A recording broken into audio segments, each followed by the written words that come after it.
Když chtěl, tam mnou slávu, ale už si bohužel nepomůžou. Hej! Hrup.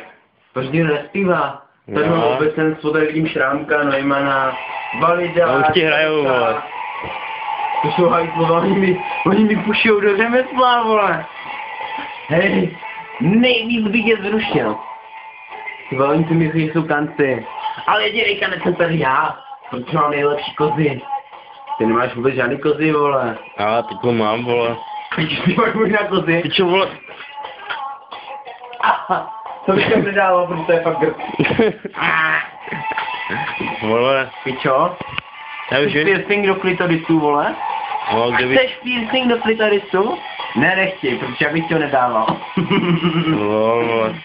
Nic takhle, vole. Nenatáčím mi sice. Protože tohle je fakt intimní. Jenom mezi náma dvěma, je to jasný. Jo. Už nenatáčíš? Jo. To jo. Jo nebo ne? Ne. Dobrý. Takže řekni takhle. Víš, jak jsme byli dneska v kostele? Jo. Žádný bůh neexistuje. Kostel je jenom budova. Kdyby nějaký bůh byl, tak my bychom zhořeli hned na prahu, vole.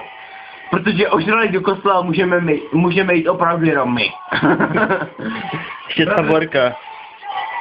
Bratrstvo je strašně bezbožné. Takže není takhle. Zítra já mám jediný štěstí, že jdu až na 10, vole. Protože jinak já bych byl úplně v píči. No prchý zde na 7, ne? Nebo na 8 normálně. Prchý zde na 8, nebo ten je v piči. A máte zde taky na 8. Ten tam blil a teď je úplně v piči. Že je to v piči, ale já jsem v pohodě. Šílivej. Dej strach? Kdo ví, dokázat to můžu. Hej! Chtěl, pochavnu natáhnu. Ale už si bohužel nepomůžou. Pomůžou. Řekni takhle.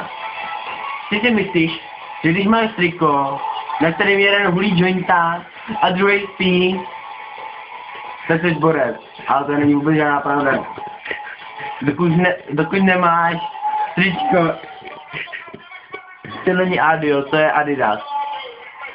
Ale to by... Dokud nemáš tričko Adidas, to není žádný kanec. A nemá to moc proužku, vole, nemá to moc proužku, má to přesně, ty vole. To třeba Pálková, ta má kalhoty Fobo a myslíš si, jaká je borka. No a si myslíš, když to koupím u Těmánu, tak je dobrá, vole. Pálková má hlavně krteček style. No.